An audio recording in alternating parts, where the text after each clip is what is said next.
Welcome to our video series called Anatomy of a Horror Scene, where we here at Movie Pilot slice through a classic moment in horror and dissect why it's so scary. Today, the movie on the slab is none other than the TV adaptation of It from 1990. It has worn many different guises while on the hunt for unsuspecting children, but none are more unsettling than Pennywise the Dancing Clown, who first cartwheeled onto our screens in the two-part TV adaptation. Starring Tim Curry as the titular monster, Tommy Lee Wallace's version remains one of the reasons why people are so scared of clowns today.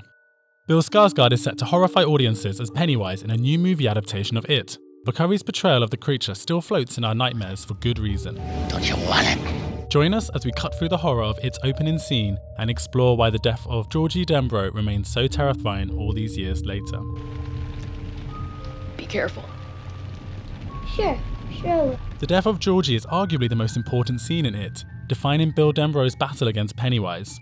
It's easy to see why director Tommy Lee Wallace opened his version of the story with the boy's demise then, even if author Stephen King took far longer to reach this point in the original book. Along with Pennywise's red balloons, Georgie's yellow raincoat has become integral to the identity of It and was used heavily in promotion of Andres Muschietti's movie adaptation in 2017. As Georgie runs through the rain-stricken streets of Derry, one can't help but notice the blinding shafts of sunlight that beam down on the boy. Usually, film productions use a device called a rain curtain to create the illusion of rain, as this is more dependable and easier to see on screen. Unfortunately, the clear blue skies and dazzling rays of sunshine shatter this illusion here. In this version of It, Georgie casually ducks under the wooden roadworks barrier, but in the new adaptation, the boy runs full pelt into it and falls over.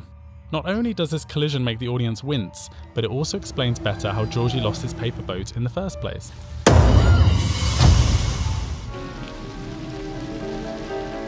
Here, the music takes a more frantic turn as Georgie's boat floats out of reach. No, please, no! Even audiences who didn't read Stephen King's original novel start to sense that things won't end well for the poor boy and his innocent game of make-believe. The 2017 movie may follow the book more closely than this TV adaptation, but the influence of this particular scene is still felt 27 years later in the movie. In fact, what next unfolds is replicated almost identically in Muschietti's film, except the shots are mirrored instead. Shots taken from inside the drain make it seem as though someone is watching Georgie from underneath the streets of Derry, heightening our fear for the boy's safety.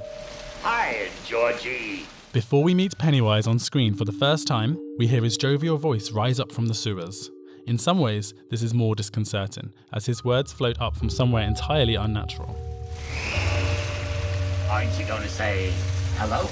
Despite being associated more readily with blood-red balloons, the first one we see Pennywise offer to Georgie is in fact coloured a rather sickly yellow. I'm not supposed to take stuff from the strangers. On the DVD commentary of It, other actors explain that they avoided Tim Curry on set because his characterization of Pennywise was so creepy, and it's easy to see why. Go on, kiddo. Take it. The look of Pennywise was originally going to be enhanced with prosthetics, but Tim Curry himself suggested that they rely primarily on makeup instead, retaining the human element of the character. In the end though, director Tommy Lee Wallace also kept the makeup to a minimum as well, allowing Curry's unhinged performance to shine through. The TV adaptation of It was released in 1990, the same year that future Pennywise Bill Skarsgård was born. That's not the only coincidence though. Skarsgård took on the role of Pennywise exactly 27 years after Tim Curry, echoing the clown's hibernation cycle of 27 years in the book. As if that wasn't enough, Curry also starred in The Hunt of Red October earlier that year, which just so happened to also feature Stellan Skarsgård, Bill's father. And there's cotton candy and rides and all sorts of surprises down here. Promises of cotton candy and other delectable treats remind us exactly why It has taken on the form of a clown in the first place, subverting the innocence of childhood with his sinister promises. You float down! The iconic float line takes on multiple meanings here. Pennywise hints that the victims will float with happiness, but the audience knows that the children's dead corpses will also float in the sewers as their souls float up to the afterlife. As Pennywise utters this immortal line, a close-up of Georgie's hand heightens attention to the max, revealing just how close he is to retrieving his boat and escaping the clutches of the dancing clown. Prosthetic teeth transform Tim Curry's Pennywise into a monstrous figure, revealing the darkness that lies underneath the clownish and seemingly innocent exterior. Die-hard fans of the book may also notice that Pennywise grabs Georgie's right arm here instead of his left, changing things up from the source material.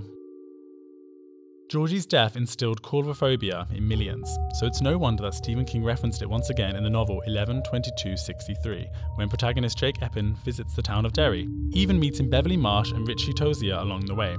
Even if King hadn't returned to the scene of the crime though, the death of Georgie Denbrough and the legacy of Pennywise the Dancing Clown would have undoubtedly continued to haunt us, even another 27 years from now. My boat. Georgie. Remember to check back with us soon as we sift through the remains of another iconic horror movie and dig up its scariest scene. Suggestions are welcome in the comments section below.